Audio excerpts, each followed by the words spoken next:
Wanna know how to create a new user in Dragon Ball Z Dokkan Battle? Well, no worries. In this video, I'm going to show you an easy step-by-step guide on how you can do it.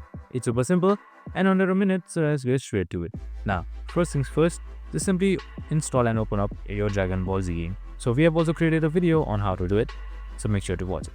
So once I've done that, here you should be seeing the tap to start button. Just simply select it.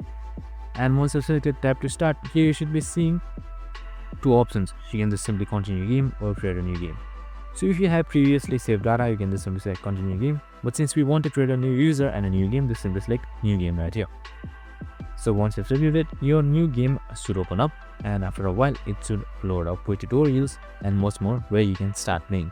And that's it. Super simple and easy. This is how you easily create a new game or a new user in Dragon Ball Z. I hope this video helped. If it did, make sure to like, subscribe and tune in with us for more of these videos. See you in the next one.